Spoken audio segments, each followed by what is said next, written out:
There we go. Welcome everybody to the WheresSpot Zoom event. Dun, dun, dun, dun, dun.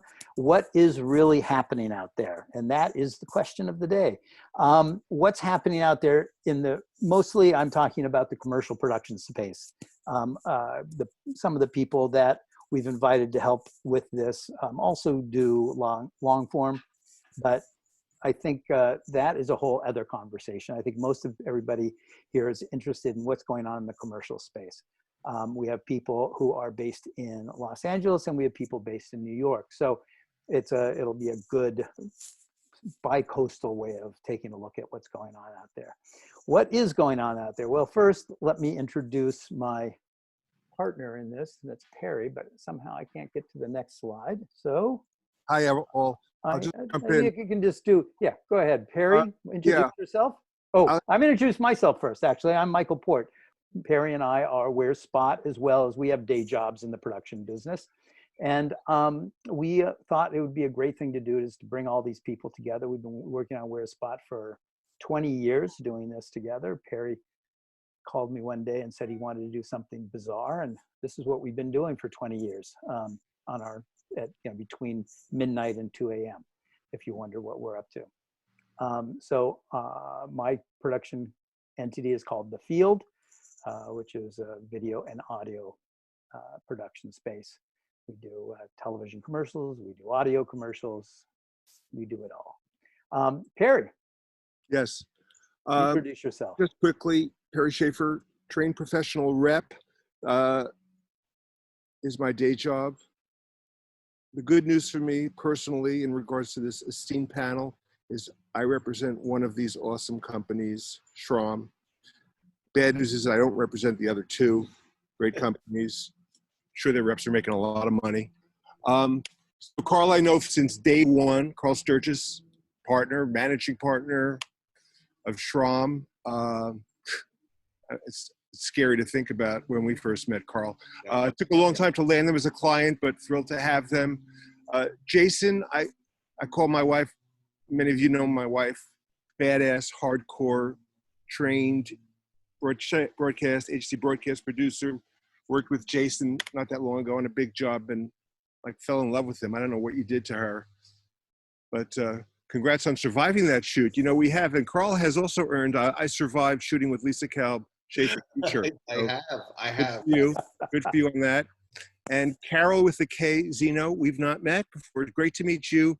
Robbie Fernandez, I know since Karol and Robbie and I were kids growing up. And Michael, of course, knows Danny since Dinosaurs. Years ago. Great to meet you. And that's it. Let's go. Okay. I'll just say one more thing. From a rep, my perspective on what's happening is it still is hard. So many things are just, more things are trying to go forward, but, on any given day, 10 o'clock, we have an email saying, here's the brief, here's the schedule. And, by 3 o'clock, it's like, oh, the job's getting pushed to January. And in my mind, and a lot of those are COVID related. And I just, I think it's amazing that you guys are doing what you're doing. Karol, something you said that stuck with me. So Schrom, as many of you know, is our tabletop specialist. So most of that work is in the studio. And I'm just so grateful that you're working. And you said one time to me, wearing a mask all day is no fun. And that stayed with me. And I'm sure that's true. So go ahead. Let's move it on. Let's start with Karol and say, Karol, can you give us the 5 minutes what you're doing and how, Sure. Yeah, we have our own space, and we're north of the city by about 25 miles. We're in the town of Blauvelt, which none of you are familiar with, but we're near Nyack is where we are, Nyack, New York, up near the Tappan Zee Bridge. So the uniqueness is we have control of our own facility. The other uniqueness is, and that applies to everybody, is we have no control over COVID-19. So we have instituted a lot of guidelines from a lot of different people, mainly from the AICP.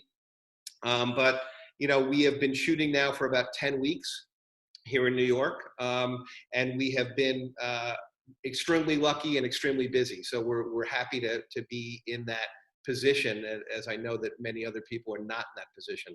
But working under COVID guidelines is one that can be stressful and can create some anxiety. I mean, it's something where you're entering an area, and we shoot obviously indoors in a stage, and in tabletop, there's some pretty close quarters.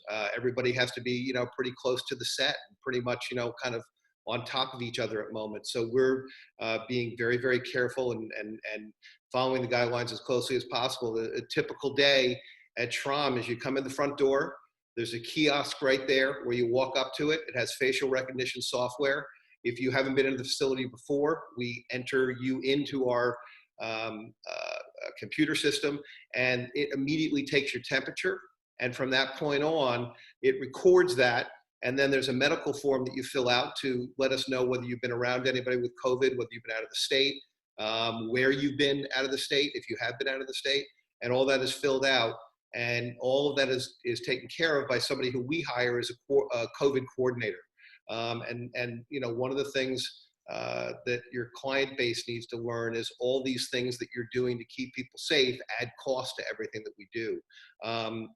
So as you come in, you fill out these forms.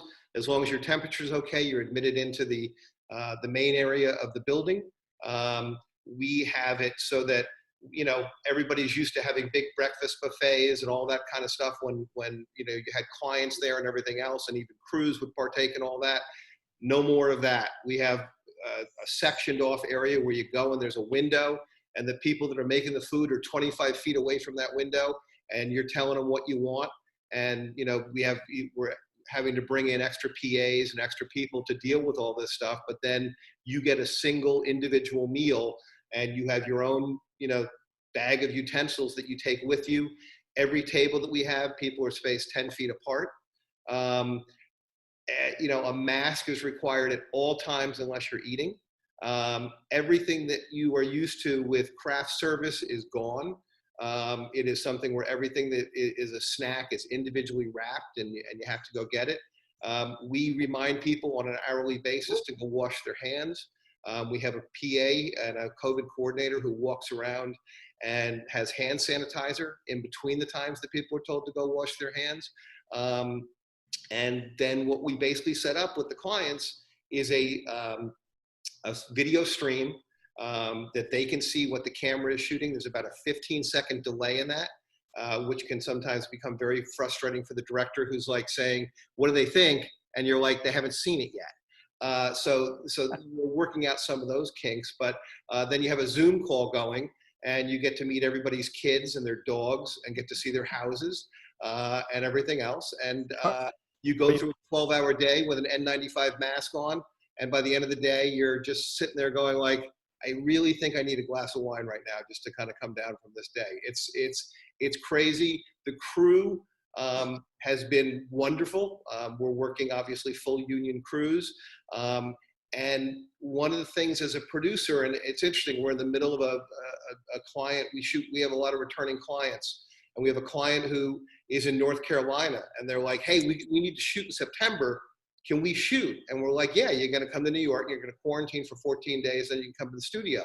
And they're like, no, there's got to be a way around that. I said, listen, we hire crews, and we've known some of these people for 20 years, some of these people for less than that, but they're counting on us to make sure that they're safe, and they're not expecting us to put them in a position where their health is going to be compromised in any way. So there's a real mutual, trust of each other here with the crew and with the production team to make sure that everybody respects what the laws are and what the rules are as far as this whole COVID time, because, the last thing we need is to have a bad fall.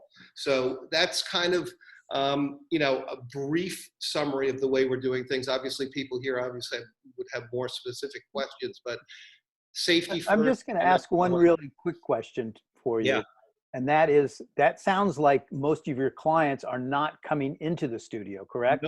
We've had a couple of clients come into the studio that have been from the New York area, that we have known them, and they've come in and it's funny because a few of them are from the city. And as I said, when we first started shooting, 10 weeks ago, they came up in like the second week maybe, and it was like having inmates just let out of prison. They were like, wow, I'm out of my apartment. This is great to be out in the real world.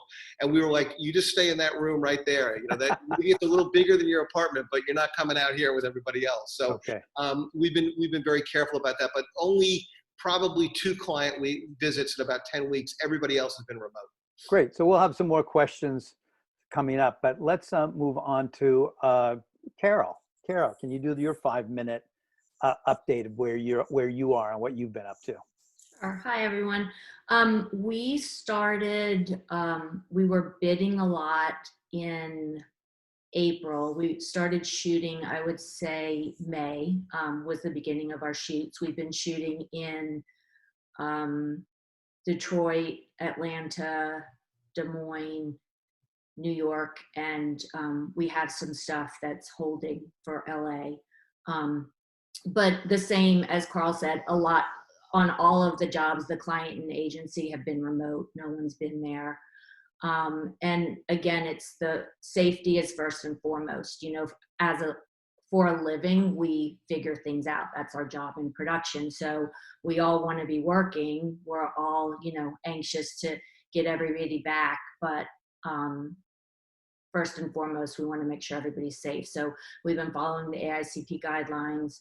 We work with set medics and COVID assistants to make sure when you come in prior to coming that the questionnaire is filled out and that everyone's temperature is taken.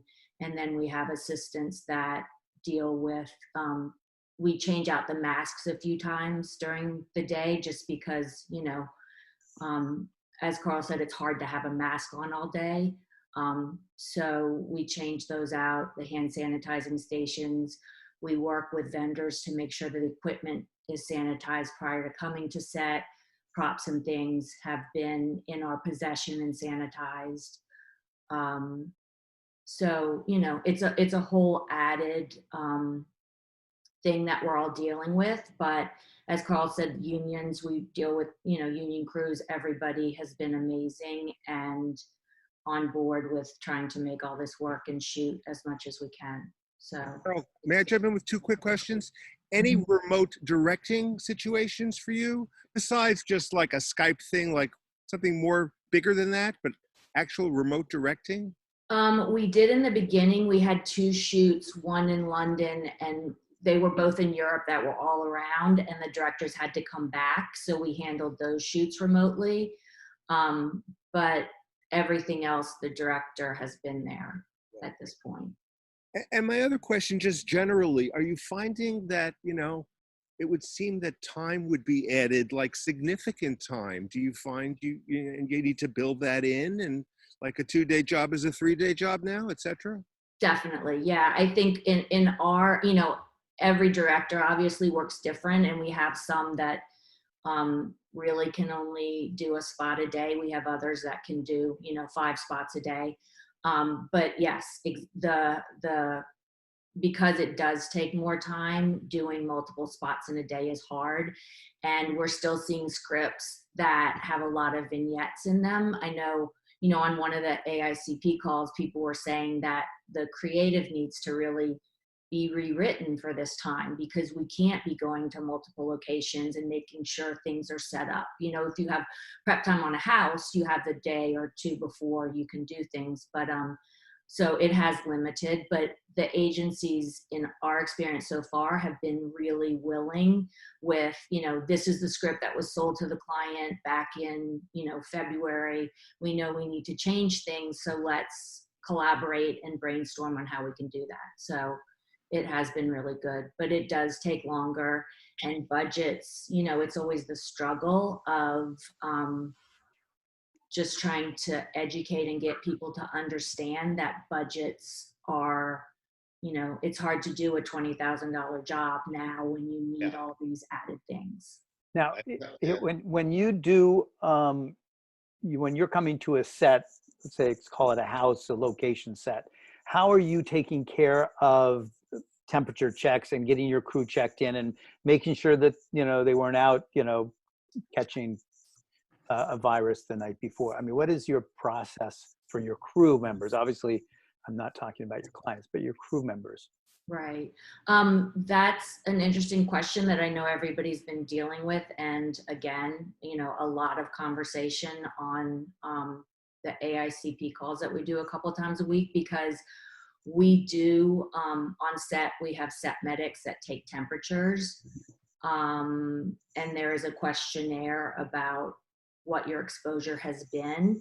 We do have, we have a couple of clients that have requested that the crew do the tests. They've paid to actually have the COVID testing done.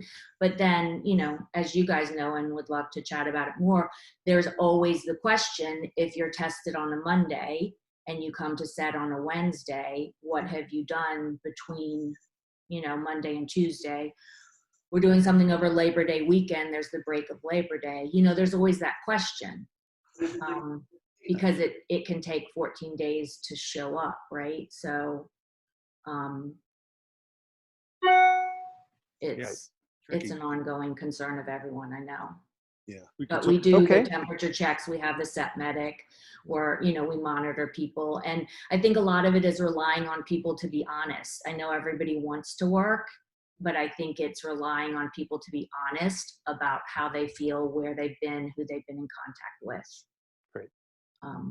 Okay, let's, we're going to come back to all this stuff, but I want to just get Jason in there quickly for his 5 minutes. And then we will come back with some real questions. Hi, everybody. I'm Jason Wolk. I'm the founder and managing director of Spears and Arrows. And my time and lens is a little bit different than the other panelists. It's production, definitely production, like the two of them. We've done some productions, and we've done some productions about our productions. And my other time is spent managing careers and the expectations of the international directors on our roster and how the pandemic is hitting them. But mostly my time is spent on the phone with agencies talking about the prospective bids and trying to develop our relationships with them and their creative, and finding budgets that work for everybody. And we've invested a lot of time in our ethics and values of how we do business, because we feel that's what separates us in this space. So with respect to that, we're finding a lot of disconnects with clients with the understanding of what production has become right now. And so most of my time is spent dealing with that.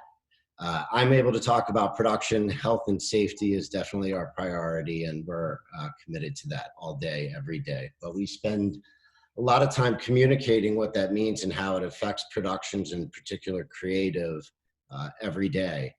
And so we are busy shooting, we're busy bidding, we're busy developing, we're busy preparing future shoots that we haven't bid or developed yet either. So that's where I can be the most valuable, I think, in this panel. And I'd love to talk to everybody about what they're doing too. I'm going to jump in first with one question for everybody. And that has to do with what you are or are not seeing with agencies in contracts, and if there's any changes. I have a client, he might be on this call, who, you know, just blessedly, we booked a nice job, but prior to that, there was a lot of back and forth. The agency, or maybe it was coming from the client, probably, was looking for basically like a hold harmless. They were looking to protect themselves if something bad happens, and that was difficult. Do you all see stuff like that, and how are you working it out? And I haven't seen anybody asking us to hold them harmless in any situation. I do know that Omnicom seemed to have a lot of time during the early stages of COVID to come out with a completely new contract that numbers, I think, like 65 pages or something like that, which is pretty insane. But no, we haven't been asked for the whole harmless. We have been asked to submit what we're doing as far as COVID safety. And we have then also had questions about contingency plans. What if the director comes down with COVID? What if the AD comes down with COVID?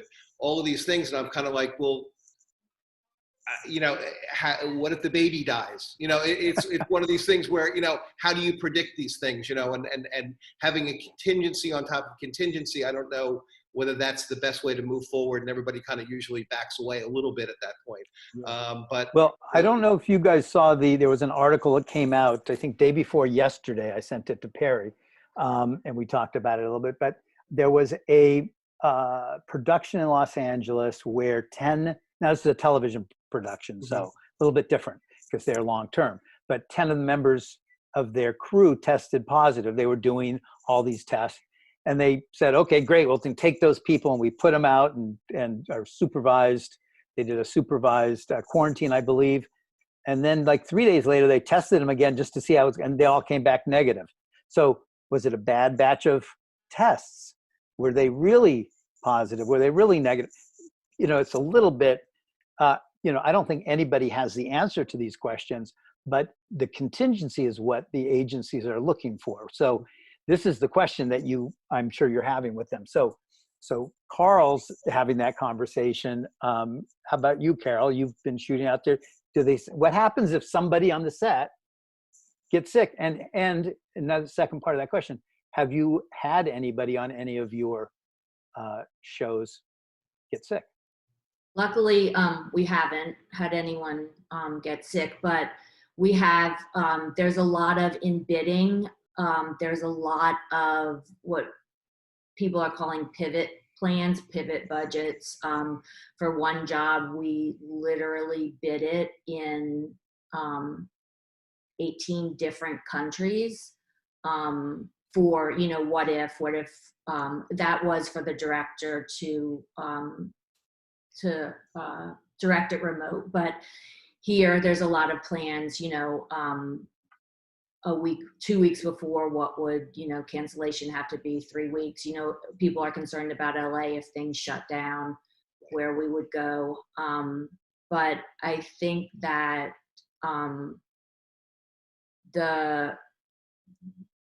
there's a lot of, for the contracts, we deal with Roberta Wolf. And as Karol said, going into this, she was negotiating with a lot of the bigger agencies on some of the parts that people, the liability of certain things, and if shoots are canceled, what would happen. We have backed up crew. We've backed up DPs just in case, you know, the key crew members. We've had backups in planned. We've had backups for talent just in case. I've done prior to a couple of our shoots, I've done Zoom calls with SAG just to talk about what we're doing to keep the talent safe, and conversations about all that we have in place. Speaking of SAG, let me ask this directly. I'll call it a rumor, but something popped up in my feed a couple of days ago saying SAG was requiring now daily rapid tests on all jobs of any size. Does that sound like anything you've heard? And again, I'm not trying to spread a rumor. Yeah, I'll jump in on that. Please. There's been no evidence of that in commercials, and that is not a short form piece, and testing is not happening in commercials. And that's a separate topic, obviously. I do want to just punctuate, talk about conversations with crew. We plan a plan A, plan B, and plan C for every production that we are bidding, and that includes different geographies. But they're really centric on shooting in LA, because LA is not shutting down. It's not going to happen. And directing people to shoot in other cities than LA is a misdirect at this time. So we have had people that have reported, crew members, being exposed to somebody that was positive. They failed their health questionnaire. And as a production company, we took action, and we retired some of those people before they started their careers on that short one-day shoot with a pre-light. And that extended to other people. And so we wound up doing some internal cross-referencing about who worked on a show. We replaced 12 crew members within 36 hours of the pre-light. It included a DP. who had a pay or play deal memo. We paid that DP his union wages and honored the deal memo. The agency paid for that overage. We had an addendum in place. We, as a production company, for COVID-19 related items, we all have to take ownership of it, and they have to be accountable for it. So it is what it is. We always are pivoting. Every job has to be able to pivot. Every job is a living organism. It has to live and breathe. And that's really what we've learned through the pandemic about production. Well, a lot of the questions that we've been getting center around exactly what you're talking about, which is this seems to be adding cost, especially for television production. And when you are in a time like we're in, where brands are actually having their own issues and they're losing money as well, go back and to have the agency say to them, okay, great, this $500,000 commercial is going to be $600,000. I'm spewing numbers. I have no idea, right? What's been that conversation like when you talk to your agencies about that? We've had a lot of great understanding on the side of agencies, and realizing that everybody who's involved is they're at the beginning, at the end of the job, there's a lot of respect for the fact that, we're getting together and we're shooting something for them, because they realize that, people are putting themselves potentially in harm's way, and we're trying to make it so that's not the case, obviously.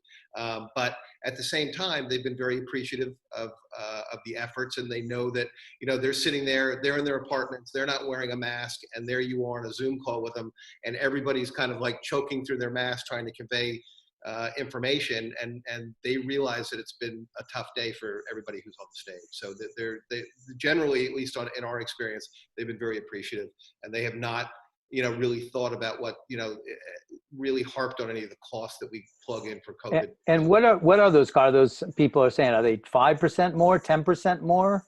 I would say probably, in our case, probably 5% more is probably about what it is. But we're in a stage environment. You're location controlled. and rental stage is a whole different experience.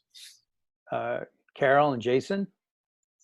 I would say about 10%, but also agencies have been very open. It's just educating everybody on what is necessary and what's needed. And cost consultants too, they've questioned things, but it's just more for an education. They want it broken out, what the costs are, and there hasn't been any issues. It's just more a need of knowing what everything is and itemizing kind of what those costs are for them. We changed Section K, I think, miscellaneous in our budget to a COVID-19 related section, so they can isolate the cost and increase in the budget, the variance from previous. So the bean counters can see it cost this then, and now it costs here. A lot of the conversation is about time and who are the people involved in that project, because they drive the amount of time that we may spend on all these different facets of production. And so knowing the personalities of the creatives, the relationship with the client, and for me as a production company owner, how's that bidding process going? And what's the dialogue like during development? These are all the indicators and influencers of how much time a job's going to take to shoot. And, definitely shooting on location is a different beast than shooting tabletop on a stage. One is controllable. One has many outside forces. So it's all over the map, and there are savings, on bigger shoots to do in different geographical areas. And it ultimately, I'm finding with all of the jobs, and we talk about lots of jobs every day at Spears and Arrows with all kinds of people and audiences, from directors to line producers, production designers, agency producers, creatives, sales teams, PR, legal, labor unions. We're talking about jobs all day long. What is the agency's expectation of their involvement between them and the client? Is it going to be virtual or not? Because that ultimately decides a big direction that the job's going to go, and then costs come into play. So when you're talking virtual, you're talking the client being on some kind of Zoom or some other kind of technology, probably not Zoom because it's not that secure. So are you using some specific technology to shoot remotely with them, and is that how most people are trying to work today?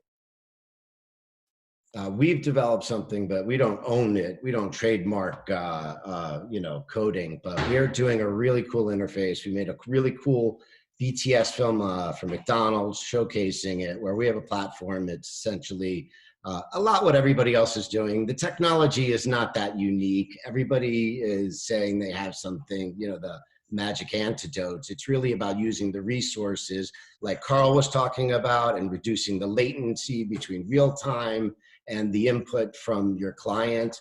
We've got it down to a half second, but we don't own that technology, and it's not that expensive, and it shouldn't be something that should be made a big thing out of. And we should all share that information and to make it the industry standard, so we're all getting back to work. Now that's a half second locally, or is that with them being back in their houses? No, it's just half second, real time. Oh, well, what we are doing is we have one link, you pull it up, and you've got all your camera feeds on it, A camera, B camera, C camera. Those are live, those are boxes. That's on the left-hand side of your monitor. On the right-hand side, you have what we're looking at right now, a Zoom box, and it's all the people that you invite to the Zoom box. You can punch in on the Zoom box, you pin the video. We have area cams that are feeding to the Zoom box. They're using their own Wi-Fi, their iPads, their iPhones, so they're not clogging down our bandwidth. Bandwidth is obviously driving the choice of where you shoot. Like, that's a principle in production. Yeah. You can't shoot at a location that you don't have dependable internet and bandwidth because your partner is virtually connected. So that's all a part of that, and it's all integrated in one place and make it easy for them. The people on set, they can stay away from the monitors. They got a feed in their device, and they can see it if you give them the login. They can be in their cars, they can be in their holding areas. We call them pods like everybody else, 10 people or less, but that's how everybody can be a part of the process still. Nice. We've also added, we've started to add the VTR people to have prep days and bring them to the Tech Scout with us, just to make sure that the internet in the area and what additional things we need to use. So, and we've been using a great company called Evercast to help with a lot of our feeds. Got it. Yeah, I'm thinking about, the different channels. And Karol, maybe you could speak to this, because in my brain, I'm thinking about, being on a set and all of the kind of sidebar conversations that are important. Maybe just you and the agency producer, and sometimes, the director to the creatives. And a lot of times these, like, optimally are just like quiet little sidebars. How does that? We'll set up chat rooms and have sidebar chat rooms with the producers, with whoever needs to have that side chat ability. We will set up chat rooms and have that going. The other thing that we'll do that is a big concern to a lot of our clients, because we deal with a lot of food, is, how do I know how the food is being prepped and what it looks like before it goes to the set? So we have cameras in the kitchen, and we have Zoom, they have Zoom capability in the kitchen to be able to talk back to the clients. One of the things we've encountered, it's interesting, Jason, you're talking about, half a second latency. One of the things we've encountered and been, you have to be sensitive to it, because everybody's got to be able to, that needs to get to the feed, has to get to the feed, is everything we're doing has to be browser based. And, because you talk to somebody who's in a corporate situation, they can't put anything on their computer that corporate doesn't say, says, oh yeah, you can certainly put this on there. So anything that's app based, we have to steer away from, because our clients are like, we can't get that, we can't get that technology. Interesting. Somebody asked a question, which is interesting to me. I'm sitting here looking at it. And that has to do with virtual shoots, meaning the Unreal Engine and these new 3 or 4 stages that have been built around I think there's one here now in New York, and I think 2 or 3 in LA, that are these basically big televisions, I guess. And you use Unreal Engine to create your backgrounds. And is anybody being asked to shoot in that kind of world? We have not. No. No. That takes a whole other creative mind, I think. Somebody has to come up with the idea before you can do that. Okay, so whoever was asking that question, that's the answer to that. Let's see. There are a lot of questions also about set medics, COVID specialists, people who are getting certifications from OSHA to sort of oversee sets. Are you guys using services like that? What kind of services are you using, or are you just finding your own people that you've been working with before that are doing that kind of work? We found our own people who are doing it, and they have been. We have a whole primer for them to read, and they go through, and it's procedural and everything else. And you know, we have had instances where people have entered the space and they fill out the questionnaire, and the coordinator will immediately come to myself or our production manager and be like, this answer is not a good answer. And it's like, you know, you have to say, I'm sorry, you know, the fact that you went to North Carolina and you stayed with family on a farm, you still traveled to North Carolina, and then you came back to New York, you got to quarantine for 14 days. We're not going to be complicit to breaking the law in New York State. And people, you know, the one person who did that understood and realized it was for the safety of the crew, but it creates some uncomfortable conversations at times, you know. Interesting. So we're really proactive at Spears and Arrows regarding the virus, and we preach prevention. It's all about prevention and practices, and they're not unknown or unfamiliar. I'm going to all sets, and I'm ensuring the quality of those practices and health and safety protocols, which are in line with AICP V5, CDC, OSHA, and our own practicality and logic.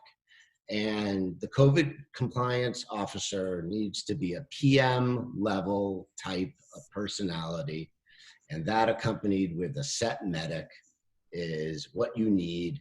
And if you have larger groups, larger crew sides, you should have multiples of these roles, and it should be location dependent, and you still have to keep all of your measures intact. So, you know, this is a big part of, you know, production moving forward, but it's not rocket science. And the more people react in an alarming way, or as alarmists, or out of fear, the more the industry is hurting as a whole. So I'm just really committed to trying to make people feel comfortable by sharing my personal experiences on set, which are not indifferent to anybody else on this call that's been on set and shooting, that, you know, it's time to move forward.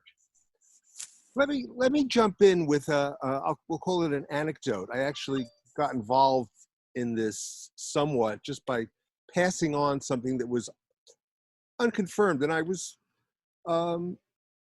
you know, I wasn't sure I was doing the right thing, but I'm not sorry I did it. So here's the story. Some of you may or may not know. I know it came up in I think in an AICP call. So about a week ago, somebody forwarded to me something that was posted on another place, that Reopening Hollywood group, and it was a story about a job, a really, you know, a top production company, and I redacted that name when I reposted it because I didn't feel it was confirmed, but it was about a 2-day shoot, a 3-day shoot, and sure enough, somebody tested positive.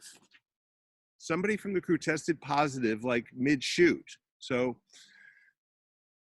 I'm asking you to put yourself in that situation, because I was really trying to figure out, like, what's the right thing to do. So now somebody tested positive, and now you're all together for the last day of shooting. What's your move? Is it, you know, I have no idea. What, if anything, do you do? Do you just keep shooting? Because obviously the implications of shutting down, so to speak, are so vast. You know, once you're into the job, but not completed. What does that type of scenario sound like, put yourself in the position of owner, EP on that job. Carl, Jason, and Carol are like looking at you like, oh God. Yeah, no, Thank you so much. we had one scare, and it was not during the shooting process. It was the day after, and we had an AD who notified us that I'm coming down with something that's flu-like. I don't know what it is. I'm going to go get tested immediately. He went to go get tested immediately. 7 days later, his test results came back that he was negative. Okay. But there was 7 days of, he was booked for, 2 weeks of future work that he was not able to do. We paid him and respected the fact that we had hired him and booked him for that time and hired another AD to take his place. But it was, everybody was on pins and needles during that time. Like, do I have it? Do you have, like, what's going on? And it was a great relief to hear that he was negative, whatever negative means these days, because it sounds like some people test positive one day and negative the next day is what's going on at the moment. So. Yeah, this is a big problem that you just mentioned, which is my daughter's company. Somebody it was a production company, and she one of their people actually tested positive. So they had been working together in a apart with their offices have plastic barriers between them and whatever. But they went out and the company brought in somebody to do tests for everybody. And it took, I think it was 9 days before everybody came back negative, but it was 9 days. And it's like, what? And I just went and got it. I went and got a test because I'm going to be flying into LA. So I wanted to see how I was doing. I got my results back in 5 hours. I mean, what's going on with this? It's like nobody really knows how to make the testing thing work. Have you guys figured out better than what I'm hearing? Well, there are services. I'll jump in on that. I'm not a testing expert. I'm not a medical professional, and you play one on television. I'm clearly trying to do that in my next incarnation. There are services out there. They'll send the technician to you for a fee. There's a labor fee. They conduct tests, and you can buy 4 to 6 hours turnaround in California. And these are legitimate, PCR tests. But this is an expensive price to pay. And until testing is widely available and testing is affordable and it's something that we can all do quite easily, then it's not practical. Let's just be honest. That's just the reality. It doesn't mean we can't implement that for jobs. I'm not taking a position on how I feel about testing with this. I'm just talking about the practicality of it.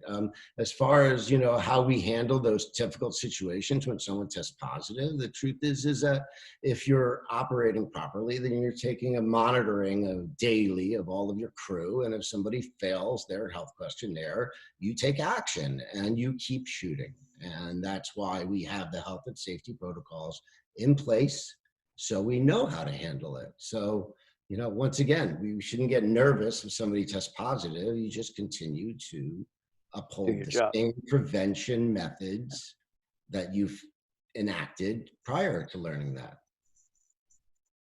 Good.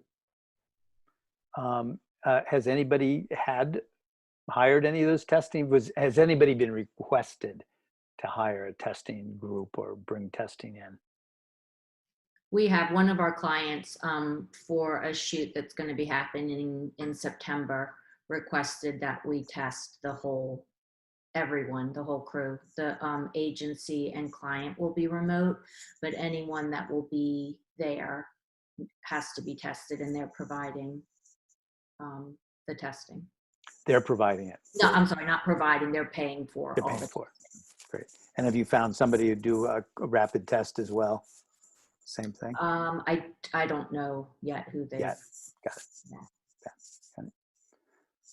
There are some known vendors that do this, and if we want to create a resource on WheresSpot, I'd be happy to put up some links of companies that I know that have performed these activities for production companies and clients already. That would be great. Moving on to a different issue that I think has been dealt with, and I think we've heard that they're sort of not worth the paper that they're printed on, but smaller companies are worried about this because I don't think they have the resources to go to have a lawyer and ask them these questions. And that is about waivers. We hear people have been requiring waivers from, oh, your crew's got assigned a waiver that if you get sick, it's not our fault. Is anybody doing that, or have you heard about things like that happening? I haven't heard about actually it happening. I just heard rumors. We have not that has not been broached with us. Okay, great. Yeah, to me, it seems sort of Non-starter. Non-starter, right? Okay, good. People were wondering. I mean, I can't help regard as such the hands-on ethical guy that I am, that those of you that know me in this forum, I mean, if that's the modus operandi of how you're conducting business in the first place, there's something to be concerned with practices that follow that production. Right. So we have about 10, 15 minutes left. I would like to open it up. There's a couple questions that have been put down in the side, and I think they've been answered pretty much. Is there anyone out there, and I think if you push your space bar down, you'll unmute yourself, that have any questions? I'm going to look on different views so I can see more people. And you can wave your hand like that if you have a question that hasn't been answered. Wow, really? That's something to say. That is some. Oh wait, there's somebody. Andy. Cornelius? Space bar. Yeah, hi everyone. Just has anyone had to have their production pre-approved by SAG? Have you run into that and sending scripts in, or what's been the protocol with that? We did. We sent the scripts in, and I did a Zoom call with the business managers from the agency and SAG representatives, and just discussed again, they had the script prior to, and we just discussed what we were going to be doing with the pods on set and how the protocols we were following. It was almost like a pre-pro meeting in a sense of everything that we were following for the shoot, and it was great. Is that before the talent's booked, or when you're casting it, or?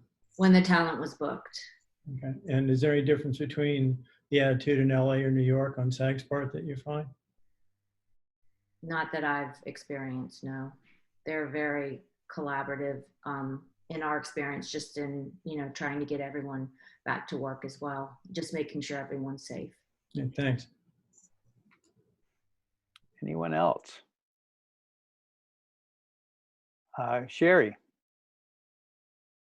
push your space bar. Nope. There you go. Better? Hear me? Yep. Coming from the DP world, many of my clients and I have been meeting on Zoom, and I've asked many of my DPs to create a COVID package, and what that included was their own location. Several of them are like technically, insanely brilliant and have created some really substantial virtual systems.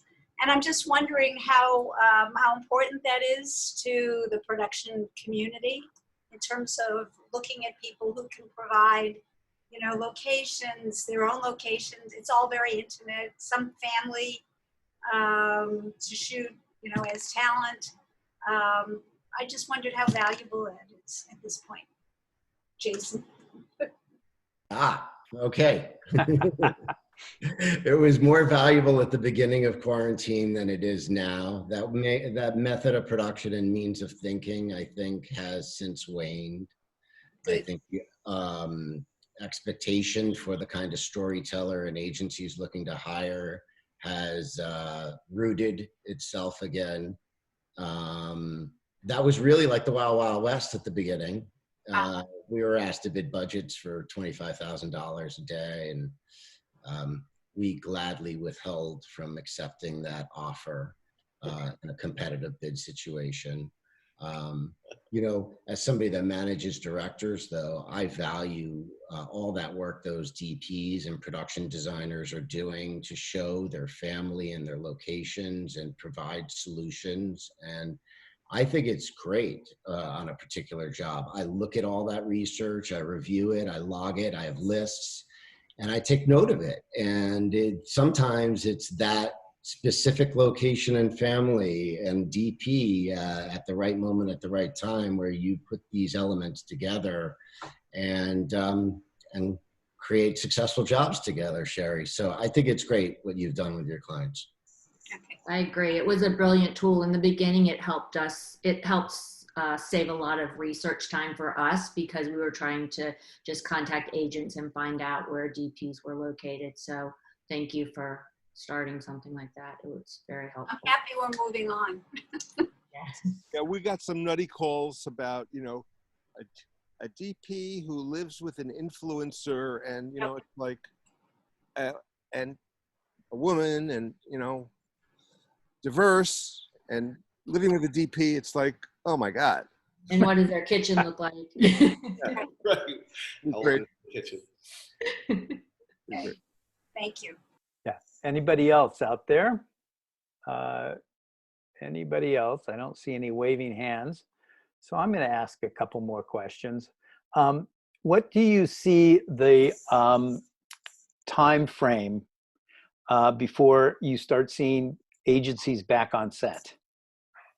Or do you see that waiting until this is over with some kind of vaccine? Karol? That's a really good question without an answer. That's the kind I like. You know, it's really interesting. I look at it as you know, there's got to be a lot of companies out there, you know, in a lot of different areas saying, you know, wow, look at my travel expense line. There's almost nothing in that, you know. I think there's going to be a lot of rethinking in the business, you know, and I don't think anybody loves working in this virtual setting, but I think there's going to be certain clients that are going to embrace it and certain clients that aren't, for the sake of the mighty dollar. So I don't know how it comes out. And I think that, you know, obviously people want to be on set and at times need to be on set, but I think it's going to become, hopefully, a more condensed crowd than sometimes occurs. Yeah, listen, if you have 20% increased cost because of time and the difficulty of shooting, and you're saving 20% on travel, right? Not bad, you know? Yeah. Anybody else thoughts about the future? I know it was interesting just in some of the conversations I've had with agency people, the client likes the idea now with the whole remote. It allows more people to experience set because, you know, when they could maybe have only traveled 5 people, now they have more people that can log in remotely and see what's happening, which again, I'm sure as everyone experiences, you know, it's the thing you have to deal with and who can speak and who can give input, you know. Complicated. Yeah. More people. Yeah, how does that work? When I was, you know, I started my career as an agency guy. So I was an agency producer. And, you know, the hardest job I had was to get people to stop talking, just stop talking. And it was almost impossible. Now, when they're all by themselves at their home and they got their finger on, you know, on their unmute key, how do you manage that? Who manages that? Is it the producer at the shoot, or it's not the director? Who does that? Well, the way I mean, I can speak from ourselves. The way that we set it up is we have a production manager and then myself on the set, and we are on the Zoom call, and we funnel the information from the call to the director. The conversations on the Zoom call, we ask that there be 1 or 2 contact people, and that everybody else kind of, you know, get their ideas together before they come to us with what, you know, changes they would make. Of course, we're all trying to watch the clock as well because we don't want to slow things down. Everybody still wants to have a very productive day. So, you know, we're usually, you know, pretty successful in finding 1 or 2 people that are going to be making the call, and they'll jump on, and one will be a client, one will be somebody from the agency, and everybody else kind of stands by and throws in comments when they feel like they have to throw something in. But usually 2 points of contact, and that works out pretty well. We've done that similar as well. Good. And we've talked about sending craft service to people's houses to make them happier. They sit and watch the We have had That's a many great idea. For, you know, like when does craft service start? When does my lunch arrive? There's lots of things. I wonder if the creativity is going to go up with less people on set in everybody's ear. You know, the director has probably more focus ability. I'm I speculating. think the clients are more focused. The clients and the agency are more focused because they're kind of in a room and they're watching a monitor, and that's what they have to do. When they're in our facility, we have 21,000 square feet. They all of a sudden wander off, and it's like, has anybody seen Dave? And it's like, Dave's out in the parking lot smoking a cigarette, and you're waiting to get an approval on something. You know, it's hard. It's not a cigarette, Karol. Yeah. Okay, I'm going to cut it off in one more minute. So I'm going to ask once again if anybody else has anything to add, including our guests. And by the way, we have fantastic guests. I want to, before we ask the last question, I'm going to say, Karol, Jason, and Karl, thank you really so much for doing this, because it's I think you've brought a perspective and not just a perspective, an experience that a lot of people haven't had, and it's really great to have you share it. It really is. So thank you for that. Anybody else? Any other questions? That's it. Perry, you want to add anything? No, Karol, thank you for wearing that freaking mask. I know. No. Listen, we're fortunate. I hope Wolk picks up for everybody very soon. I know that it's a stressful time for everybody, and you know, I just wish everybody the best. I was just previous to this on a call for PHBP, the insurance for freelance producers and everybody else, and we're trying to do our best to keep everybody going forward there as well. So hang in there, everybody. Great. We're a great community, and I'm glad that we all stay strong together. So be safe, everyone.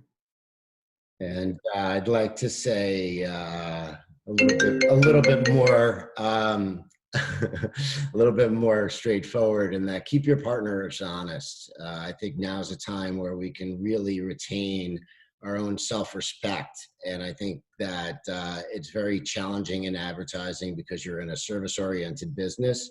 So if you respect yourself, your partners will respect you too. Let's hold everybody accountable. Let's be healthy, let's be safe, and let's shoot. Let's get everybody shooting again.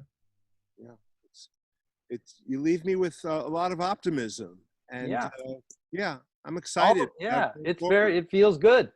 Good work, guys. Okay. Well, thank you again. Thank you all for participating in WheresSpot. We really do appreciate that. Perry and I will be up at 2 o'clock in the morning discussing it, and we'll put this chat. We'll make a video out of it, and we'll put it up so other people can hear about it too. Thanks, guys. Have a great weekend, all. Hey, enjoy. Take care. Thank you, everyone. Bye-bye. Bye. Bye-bye.